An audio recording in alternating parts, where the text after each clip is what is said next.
Coucou les merlions, alors exceptionnellement aujourd'hui je vous appelle par un nom qui sonne comme une espèce de poiscaille mais qui n'en est pas une. Oh mon dieu, je perds tous mes repères. Mais pas de panique parce que le merlion est le nom qu'on a donné à une statue qui a un corps de poisson et une tête de lion.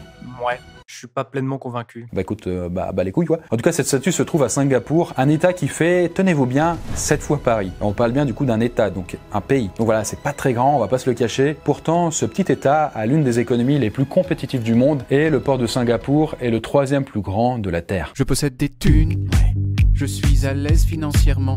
Attends Chris, t'as pas oublié un truc là? Non, non, je vois pas. Ah c'est bien Chris, super pour le partenaire, génial. Ah oui, bah évidemment, la vidéo est sponsorisée. Bon, c'est un partenaire régulier et fidèle. C'est NordVPN. Et oui, du coup NordVPN. Vous avez toutes les infos à l'écran et en description, et je vous explique tout ça en fin de vidéo.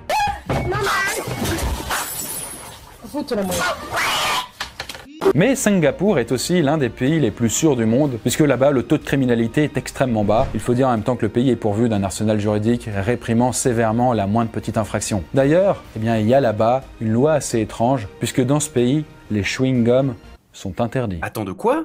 Genre si on mâche un chewing-gum dans la rue et qu'on tombe sur les flics, on est obligé de le jeter? Ouais, et en plus, faut payer une amende, et ça peut monter très très haut. Voire, il peut même y avoir d'autres sanctions.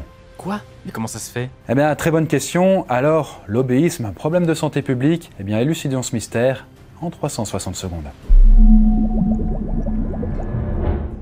Si vous êtes déjà allé à Singapour, vous avez peut-être remarqué que c'est plutôt propre et bien entretenu. Et pour cause, les autorités du pays sont intransigeantes en matière de propreté et de vandalisme. Les tags et tout ça. Et quiconque teste les limites est sévèrement puni. D'ailleurs, en 2014, 2 touristes l'ont appris à leurs dépens. En 2014, 2 touristes allemands qui s'apprêtaient à quitter le pays se sont introduits dans un dépôt ferroviaire et ont vandalisé une rame de métro en la taguant. Après une enquête, une reconstitution des faits et un procès, ils ont tous les deux été condamnés à 9 mois de prison. Mais pas que, parce qu'ils ont aussi eu le droit à 3 coups de bâton chacun. De quoi pardon? Des coups de bâton? Ouais, tout à fait quoi, des coups de bâton. Vas-y, mets-le.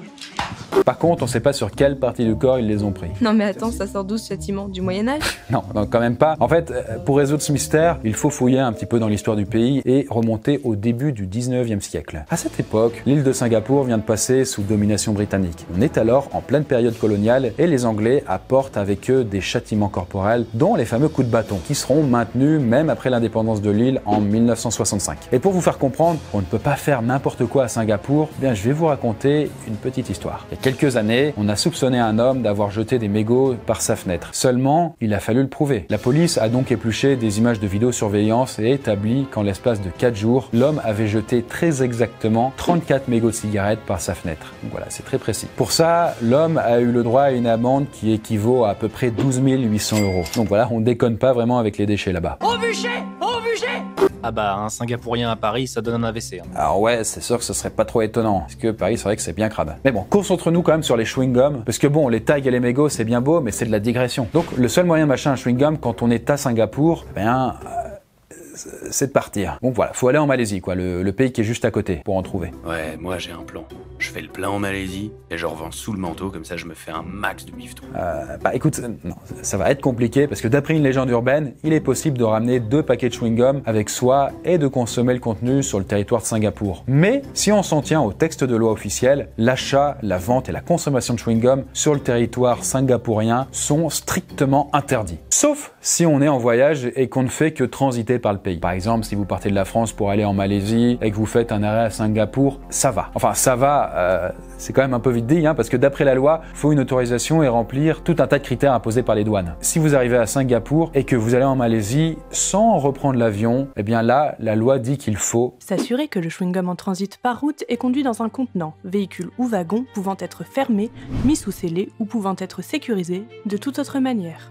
cherchez pas à faire le malin, car la loi permet aux douaniers de vous imposer toutes les mesures de restriction qu'ils jugeront nécessaires pour mettre en sécurité la dangereuse cam que vous transportez. Putain, mais c'est encore plus strict que le règlement d'un collège. Il y a vraiment pas moyen d'avoir une haleine fraîche dans ce pays. Alors, il est effectivement possible de se procurer des chewing-gums à Singapour qu'à une seule condition, il faut que ce soit prescrit par un médecin. Par un toubib? Depuis quand les chewing-gums sont des médicaments? Eh ben écoute, sans doute un peu plus longtemps que tu le penses, parce que en 2007, des archéologues ont retrouvé un chewing-gum vieux de 5000 ans. Il était constitué à la base d'écorce de bouleau et son propriétaire a même laissé des traces de dents dessus. Dire qu'il devait être bien costaud quoi. Bon. En tout cas, les chercheurs n'ont cependant pas vraiment d'hypothèse concernant son utilité. Ceci dit, des scientifiques se sont posé la question d'un éventuel usage thérapeutique des chewing-gums et leurs résultats ont été surprenants.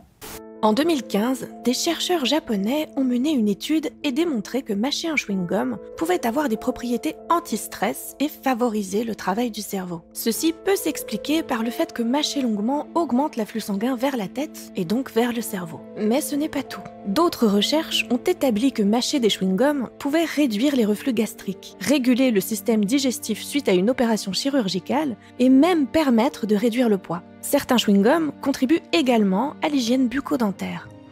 Bien sûr, tout ceci est surtout valable pour les chewing-gums à base de gomme naturelle. Donc si vous consommez des versions industrielles bourrées d'addictifs, de sucre et de produits chimiques, les effets sur l'organisme seront plus néfastes que positifs. Bon, c'est bien beau tout ça, mais pourquoi c'est interdit? C'est bon, j'y viens, on n'est pas pressé quoi.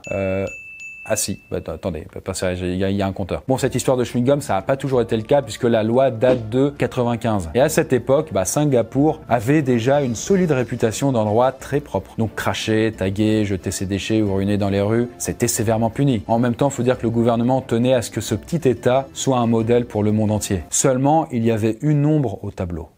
Les chewing-gums.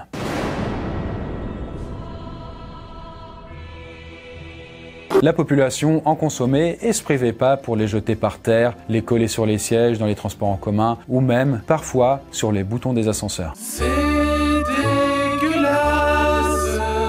Et du coup, le gouvernement était fortement agacé par tout ça. Et ainsi, le Premier ministre de l'époque a même déclaré à propos du phénomène: c'est un acte anti-utopique, une habitude dégoûtante qui est l'ennemi palpable du progrès. Et ainsi, après une dizaine d'années de débats et de réflexion, le gouvernement singapourien a donc pris une mesure radicale, l'interdiction totale des chewing-gums. Sauf sur ordonnance, bien sûr. Remarque, d'une certaine façon, ça règle le problème. Et d'ailleurs, les mesures sont plutôt dissuasives. Parce que si on vous chope à enfreindre la loi sur les chewing-gums, vous risquez une amende pouvant monter jusqu'à 60 000 €, potentiellement assortie d'une peine de prison maximale de 2 ans. Et en cas de récidive, l'amende peut même atteindre les 120 000 € et la peine de prison pouvant s'en suivre passe à 3 ans. Bon, au moins il n'y a pas de coup de bâton, c'est déjà ça. En tout cas, quoi qu'on en pense, Singapour est bien plus propre que les grandes villes de France. Paris, Lyon, etc. à tout hasard. C'est propre ici, non? Bah oui.